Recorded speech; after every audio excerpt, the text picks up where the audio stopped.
तो hello class 7 students.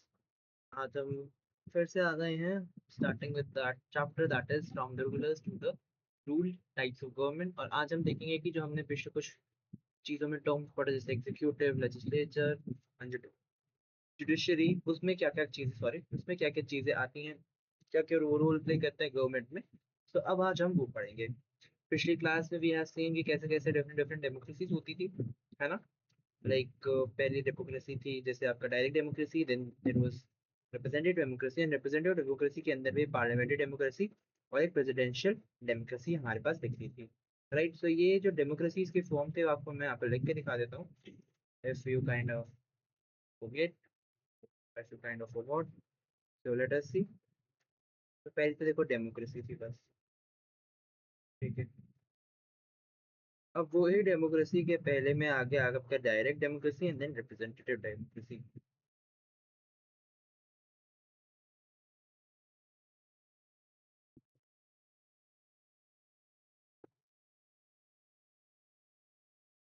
है ना। डायरेक्ट डेमोक्रेसी, चलो डेमोक्रेसी क्या लिखना है, डायरेक्ट डेमोक्रेसी। एंड देन आपका एक और आता है representative,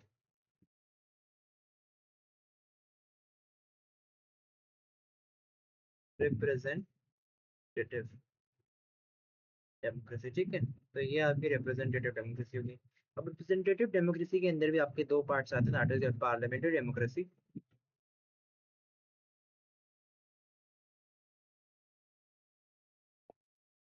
parliamentary democracy and it is presidential democracy, presidential democracy, ठीक है। तो ये दो पार्ट्स आपके इसके अंदर आ गए। तो देख सकते हैं डेमोक्रेसी के अंदर आपका एक तो आ गया डायरेक्ट, एक आ गया रिप्रेजेंटेटिव, रिप्रेजेंटेटिव के अंदर आपका आ गया पार्लियामेंट्री, और आपका आ गया प्रेसिडेंशियल, ठीक है। तो ये पार्ट्स होते हैं आपके डेमोक्रेसी के। डेमोक्रेसी के अंदर डायरेक्ट डेमोक्रेसी होती है, रिप्रेजेंटेटिव डेमोक्रेसी होती है।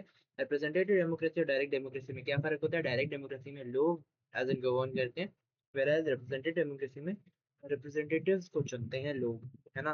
पार्लियामेंट्री एंड प्रेसिडेंशियल में, पार्लियामेंट्री में पार्लियामेंट में सारे डिसीजन होते हैं, लोग चुन के वैसे करते हैं।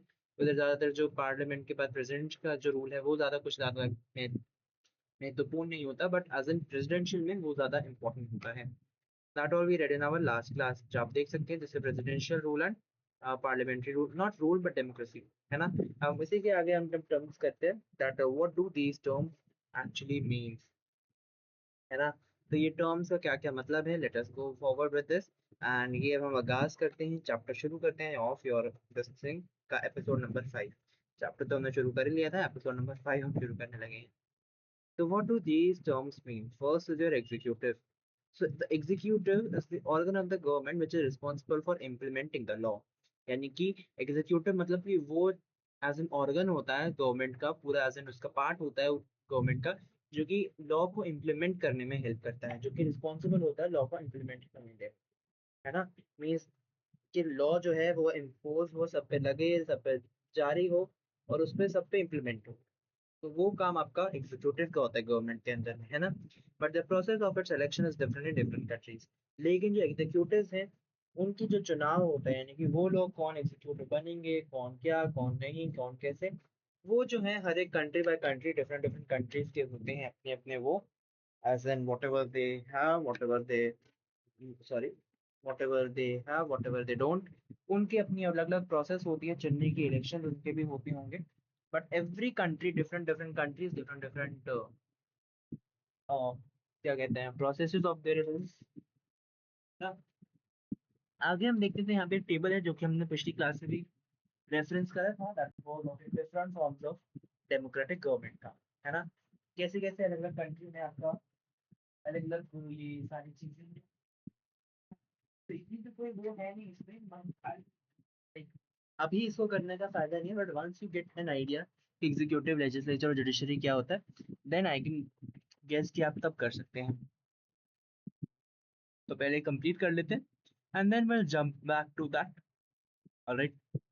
Next is legislature. तो लेजिस्लेचर वो होता है, वो बॉडी होती है गवर्नमेंट की जो कि रिस्पॉन्सिबल होती है लॉ मेकिंग के लिए, है ना। जैसे हमने पहले पढ़ा था कि इम्प्लीमेंट करने के लिए लॉ जो है उसको एज एन इम्प्लीमेंट करने के लिए, क्योंकि लॉ बना हुआ है और लॉ बनाता है कौन है, लेजिस्लेचर। उनको इम्प्लीमेंट कौन करता है, एग्जीक्यूटिव, राइट। तो वही बात है। तो जो लॉ बनाने वाली बॉडी होती है वो लेजिस्लेचर है, लॉ इम्प्लीमेंट कराने वाली बॉडी होती है वो एग्जीक्यूटिव है, right. It is known by different names in different countries, है ना। मतलब कि हर एक जगह पे हर एक कंट्री में इसका अलग अलग नाम होता है। और what you can say, whatever you can say, but ऐसा मतलब कि हर एक कंट्री में whatever you can not say, it is a certain names जो कि हर एक कंट्री के हर एक उसमें एज एन बताए जाते हैं, बताए होते हैं। जैसे कि आपका इंडिया में it is called your parliament, है ना। यहाँ पे पार्लियामेंट में जितने भी रूल्स, जितने भी बिल्स वो पास होते हैं, है ना। वेयर एज यूएसए में it is called your Congress. USA में इसको कांग्रेस कहते हैं, right. In most democracies it has to houses, the upper house and the lower house. ज्यादातर जितनी भी डेमोक्रेसीज होती हैं उसमें दो हाउसेस होते हैं। हाउसेस मतलब घर नहीं, but like your house in the case of like कि दो काइंड ऑफ आपके एज एन ये रूम, रूम नहीं, लाइक दो काइंड ऑफ आपके जहाँ पे ऑर्डर पास होते हैं वो होते हैं। एक होता है आपका अपर हाउस और एक होता है आपका लोअर हाउस, ठीक है। तो अब हम इसका भी देख लेते हैं कि upper house and lower house क्या होते हैं। You see, upper house and lower house. So in most the countries, lower house is elected by direct voting and is generally more powerful than the upper house, which is formed either by election or nomination. ठीक है, मतलब कि जो upper house होता है और lower house होता है उसमें से ज्यादातर कंट्रीज में, है ना, ज्यादातर कंट्रीज में जो लोअर हाउस है उसको डायरेक्ट वोटिंग, यानी कि जो जनता है, जो पब्लिक है, वो वोट उनको सीधा डायरेक्टली करती है एंड उनको एज इन डायरेक्ट हाउस को, सॉरी डायरेक्ट हाउस कह रहा हूँ, लोअर हाउस को उनसे डायरेक्टली वोटिंग के थ्रू चुना जाता है, right. And that is why जो वो अपर हाउस है उससे ज्यादातर पावरफुल होते हैं then that your upper house, है ना। तो अपर हाउस है वो ज्यादा पावरफुल हो गए as an who lower house, right. तो ये जो फॉर्म होते हैं या तो इलेक्शंस होते हैं या नॉमिनेशन होते हैं व्हाटसोएवर, उनसे इनकी इलेक्शन होती है, उनसे ये लोग पावरफुल और उनसे वो लोग इलेक्ट होते हैं काइंड ऑफ, राइट। अब जो ये हाउसेस होते हैं एज एन डिफरेंट नेम्स होते हैं डिफरेंट डिफरेंट कंट्रीज में, राइट। एज जैसे we had different names for your legislature, है ना। जैसे कांग्रेस एंड पार्लियामेंट आपका था इंडिया में, यूएसए में, वैसे ही जितनी जितनी अलग अलग कंट्रीज है अलग अलग नाम है उन सबके। जैसे अगर हम बात करें इंडिया की, तो इंडिया में जो लोअर हाउस है उसको हम कहते हैं लोकसभा, है ना। The lower house is called your Lok Sabha and आपका जो अपर हाउस है हम उसको कहते हैं राज्यसभा, ठीक है। The upper house is called the Rajya Sabha. तो जैसे लोअर हाउस अपर हाउस है वैसे ही लोकसभा और राज्यसभा होती है, right.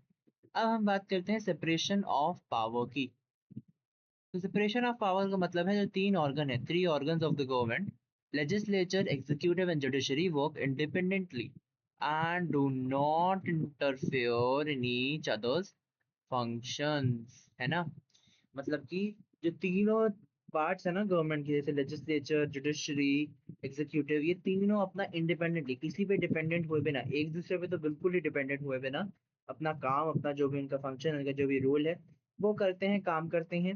And they are not dependent on each other, वो किसी पे डिपेंडेंट नहीं है और वो किसी से भी इंटरफेयर नहीं करते, है ना। गवर्नमेंट जो भी है, जितनी भी है, लेजिस्लेचर एग्जीक्यूटिव को कुछ नहीं कहता, एग्जीक्यूटिव जुडिशरी को कुछ नहीं कहता, and so likewise they all are working independently, they are not dependent on each other, है ना। और वो इंटरफेयर भी नहीं करते, इससे मतलब यही साफ होता है। अब हम एक बार ये वो टेबल को देख लेते हैं, दैट वाज योर टेबल 9.1, है ना। इसमें हमें different forms of democratic government के बारे में बताया रखा है कि कितनी अलग अलग तरह की गवर्नमेंट होती है, डेमोक्रेटिक गवर्नमेंट्स होती हैं। तो पहला है आपका इंडिया का ही। इंडिया में जो एग्जीक्यूटिव बॉडी होती है वो होती है प्राइम मिनिस्टर की, prime minister and the council of ministers. इसमें जो लोअर हाउस है यानी कि लोकसभा जो है, it is more powerful than your upper house, that is your Rajya Sabha. यानी कि जो लोअर हाउस है वो ज्यादा पावरफुल है, ज्यादा दबदबा है उसका then your upper house, that is your Rajya Sabha, right. Next is judiciary. Judiciary क्या होता है, जुडिशरी मतलब कि जो इंडिपेंडेंट फॉर्म है from your executive and legislature, उससे अलग फॉर्म होती है, that is of your judiciary, है ना। सो यहाँ पे आपका एग्जीक्यूटिव, इंडिया में आपका एग्जीक्यूटिव क्या है, prime minister and council of members. Legislature lower house and upper house means Lok Sabha and Rajya Sabha. Judiciary आपका जो होता है वो एग्जीक्यूटिव और लेजिस्लेचर से अलग होता है as an under your separation of power, right. Next is आपका यूएसए। यूएसए में आपका जो होता है मेन काइंड ऑफ एग्जीक्यूटिव होता है president, right. So that is your president and legislature के अंदर में इट हैज इक्वल पावर, है ना, equal power between your upper house senate and lower house, that is your house of representatives, है ना। तो senate and house of representatives are kind of equal power, right। and they again judiciary है जो आपके executive and legislature से independent होती है। South Korea, if we talk about south Korea, again has president, और वहां पे अजन दो हाउस नहीं होते like lower house upper house और लोकसभा राज्यसभा सेनेट और हाउस ऑफ रिप्रेजेंटेटिव, वैसा नहीं होता, but it is just a single house जिसको कहते हैं वो लोग नेशनल असेंबली, राइट। अब यहाँ पे भी जो होता है that is your independent from your executive legislature, यानी कि जुडिशरी है, right, that is your independent, वो किसी भी डिपेंडेंट नहीं है और वो इन दोनों चीजों से तो अलग है, राइट। आगे हम बात करते हैं ऑस्ट्रेलिया की। तो ऑस्ट्रेलिया में भी जैसे इंडिया में होता था prime minister and the council of ministers, है ना। Prime minister and council of minister Australia में भी होते हैं। अदर देन दैट जैसे लोकसभा राज्यसभा या अपर हाउस लोअर हाउस होता है, वैसे यहाँ पे भी अपर हाउस लोअर हाउस होता है, unlike your upper house and lower house में काइंड ऑफ आपकी इक्वल पावर रहती है। अपर हाउस में सेनेट होता है, लोअर हाउस को उसको कहते हैं हाउस ऑफ रिप्रेजेंटेटिव, है ना। तो आप देख सकते हैं जैसे इंडिया में लोअर हाउस यानी कि लोकसभा ज्यादा पावरफुल होता है और राज्यसभा से, बट बाकी जगहों पे जैसे यूएसए में भी और ऑस्ट्रेलिया में भी senate and House of representative equal power hold करते हैं, वेरे साउथ कोरिया में सिर्फ और सिर्फ एक ही हाउस है जिसको नेशनल असेंबली बुलाते हैं वो, right. So there is many different things, है ना। जैसे आपकी हाथ होता है आपका जो लाइक कहते हैं ना हाथों की पांचों उंगलियां से बराबर नहीं होती, वैसे ही हर एक का अपना अपना काइंड ऑफ वो है, चीजें हैं। एंड अगेन जो एक चीज जो कॉमन रहती है, जैसे सबका हाथ तो होता ही है बट सबके पास एक अंगूठा तो होता ही है ना, वैसे ही सबके पास जो जुडिशरी होती है वो क्या होती है, वो इंडिपेंडेंट होती है from your executive and from your legislature, जिसका मतलब होता है द पावर इज सेपरेटेड और सेपरेशन ऑफ पावर, ठीक है। तो ये तो जो है ये तो आपका ऑलमोस्ट सब में होगा। अब आपके यहाँ पे A part and B part या ए बॉक्स बी बॉक्स भी है। This is for you all to complete, इसमें आप लोग मैं क्वेश्चन मार्क डाल रहा हूँ, ये खुद करेंगे आप लोग। And I try finding some more of your democracies democratic government, है ना, except your India, USA, South Korea and Australia. इन सारी चीज़ों को, इन सारी चारों चीज़ों को छोड़ने के बाद, मतलब इन चारों चीज़ों को छोड़ के except these all four, you can find any other, right. यहाँ पे क्वेश्चन है fill in the blanks columns under country A and country B in table 9.1 given on the previous page by taking two different countries of your choice। अच्छा, तो जो column है हमें वो भरना है kind of, right. So let us see, यहाँ पे मैंने जो भरा है वो है यहाँ पे यूके एंड जापान का। So first is your executive.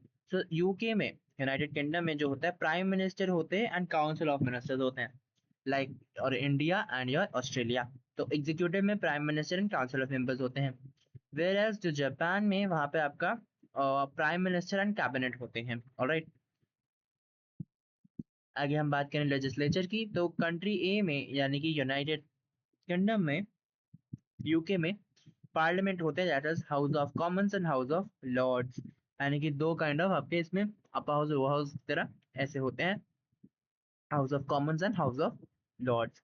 Next जो जापान में लेजिस्लेचर होते हैं वो ऐसे नहीं की होती है, that is your National Diet. whereas judiciary जो होती है that is again independent judiciary, यानी कि it is dependent from your executive and legislature and it shows what, it shows your separate power, right. Analyze the table and discuss amongst yourself the similarities and differences in all the examples। तो सारे examples में जितनी भी चीजें हैं वो क्या क्या है। पहली चीज सिमिलैरिटीज अगर हम देखें तो सिमिलैरिटीज क्या है कि जितनी भी कंट्रीज है उनमें आपका एग्जीक्यूटिव लेजिस्लेचर और जुडिशरी है ना। तीनों में जितने भी कंट्रीज हैं तीनों सब में ये तीन चीजें यानी कि एग्जीक्यूटिव, लेजिस्लेचर एंड जुडिशरी तो है ही है। नेक्स्ट अगर हम बात करें जो जुडिशरी है वो इंडिपेंडेंट है, राइट। ना ही वो आपका एग्जीक्यूटिव पे डिपेंडेंट है, ना ही वो आपका लेजिस्लेचर पे डिपेंडेंट है, it is very much independent. Plus जितनी भी सिमिलैरिटीज हैं उस सब में, मतलब जितनी भी चीजें हमें दिखी उसमें सब में सारी कंट्रीज जो हैं they all are democratic countries, right. So they all are democratic countries. आगे हम बात करें डिफरेंसेस की, तो कुछ countries, some countries have a president as the executive while others have a prime minister। जो कुछ कंट्री है उनके जो प्रेसिडेंट है वो एग्जीक्यूटिव है, वो काइंड ऑफ मेन मेंबर है, वो काइंड ऑफ वो है। तो एग्जीक्यूटिव कई कई कंट्री में प्रेसिडेंट है और कई कई कंट्री में it is your prime minister, है ना। Some legislature have one house while others have two. जैसे कुछ कुछ, जैसे कि आपका मेरे ख्याल से जापान में, कोरिया में, राइट, साउथ कोरिया में आपका, हाँ साउथ कोरिया में भी जैसे वन हाउस, कुछ कुछ में वन हाउस होते हैं, वह कुछ कुछ बाकियों में टू हाउसेस होते हैं, राइट। डिफरेंसेस और ये क्या है कि जो पावर है लेजिस्लेचर की और एग्जीक्यूटिव की, राइट, एग्जीक्यूटिव एंड लेजिस्लेचर की जो पावर है या जो चीजें हैं वो थोड़ी बहुत डिफरेंट होती हैं। कोई कोई लोअर हाउस को ज्यादा पावर देगा, कोई इक्वल पावर रखेगा, कोई प्रेसिडेंट वगैरह होगा, कोई प्राइम मिनिस्टर का कुछ होगा। एज इन हर एक चीज जो है हर एक कंट्री में अपने अपने हिसाब से होती है, अलग अलग होती है। That is why that all we have observed, right. The exercise must have given you an understanding that different forms of democratic government have different way of formation, structure and functioning, है ना। Formation, structure and functioning सारी country, सारी जो democratic governments है उसमें अलग अलग तरीके से हो रहा है। Along with this, the relationship between the three organs of the government also differs, है ना। मतलब कि इन सब के साथ साथ जो organs है ना, तीन, थ्री organs, मतलब कि तीन जो एज एन organ है गवर्नमेंट के, वो भी अलग अलग होते हैं। As in that we have read in the beginning, some characters like equality, freedom, universal adult franchise remain same in all democracy। मतलब कि ये जो चीजें होती हैं, कुछ कैरेक्टरिस्टिक्स होते हैं, जो कुछ प्रिंसिपल्स होते हैं, तो हर एक डेमोक्रेसी में होती ही होती हैं। वेराज जो कुछ कुछ जो ऑर्गन्स होते हैं ना गवर्नमेंट में रिलेशनशिप के, वो एज एन बदलते रहते हैं, डिफरेंट होते रहते हैं, राइट। यहाँ पे आगे देख सकते हैं, after starting the above example is the core principle of democratic government based on your understanding do the activity given below. So let us see।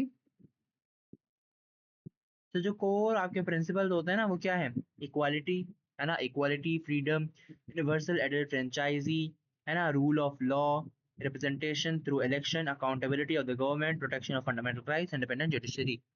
Equality मतलब सारे लोग इक्वल हैं, किसी को भी ज्यादा दर्जा नहीं दिया जाता, किसी को ज्यादा प्रेफरेंस नहीं दी जाती, everyone is equal before the law, है ना। Freedom means they are free to do anything, right. Universal adult franchise यानी कि जो अडल्ट सिटीजन है they have right to vote, law चलेगा हर एक में, रूल है सबका लॉ का, है ना। रिप्रेजेंटेशन थ्रू इलेक्शन यानी कि जितने भी आपके रिप्रेजेंटेटिव हैं उनको आप इलेक्शन के थ्रू चुन सकते हैं। अकाउंटेबिलिटी ऑफ द गवर्नमेंट, क्योंकि आप लोगों ने सरकार चुनी है तो सरकार आपको जवाबदेही भी है, कोई भी काम करे जिस पे भी, है ना। इंडिपेंडेंट जुडिशरी यानी कि जुडिशरी है किसी पे डिपेंडेंट नहीं है, ना लेजिस्लेचर में ना भी ऐसे दूसरी उसमें भी, एग्जीक्यूटिव में भी, and it is independent, that is well. Protection of fundamental rights यानी कि आपके जो प्रॉपर फंडामेंटल यानी कि जो मेन मेन राइट्स हैं उससे दैट इज इंडिपेंडेंट, है ना।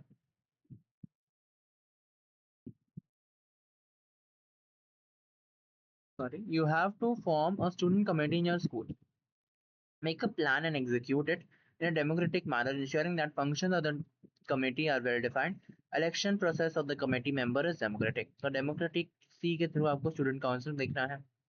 पहली चीज, और student should be allowed to vote, हर एक बच्चे को जो भी है उनको वोट देने का पूरा पूरा हक है। Interested students should be allowed to contest election, जो भी एज एन उसमें होना चाहिए, इलेक्शन में होना चाहिए, वो लोग को अलाउ करना चाहिए कि या you can contest your elections. Election should be fair and transparent, यानी कि जितने भी इलेक्शन होने चाहिए वो एज एन साफ और ट्रांसपेरेंट तरीके से, फेयर तरीके से होने चाहिए।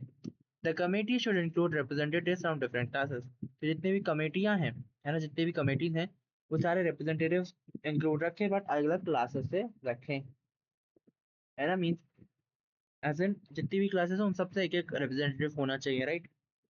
The duties of each member should be clearly defined, यानी कि जो भी लोग हैं, जो भी मेंबर्स हैं, उन सबकी ड्यूटीज जो है कि इस बंदे की ये ड्यूटी है, इस बंदे की ये ड्यूटी है, वो ऑलरेडी वेल डिफाइंड होनी चाहिए, right. Next is members should work honestly for the welfare for all students, यानी कि हर एक बच्चे के काम के लिए, हर एक बच्चे की अच्छाई के लिए जितने भी मेंबर्स हैं उन्हें मिलजुल के काम अच्छे से करना चाहिए। अब जो नेक्स्ट है अ पीक इनटू हिस्ट्री, वो हम अपनी नेक्स्ट क्लास में करेंगे। तो तब तक के लिए bye bye, and will meet you all very soon with the very next episode in the very next class of arts, जब भी होगी। तब तक के लिए bye bye and will take care, you also take care. Thank you all, and we'll meet you all very soon with the next class in your next chapter, next chapter कह रहा हूँ, इसी chapter का next episode में। तब तक के लिए bye bye, and we'll meet you all very soon। तो आज के episode में इतना ही।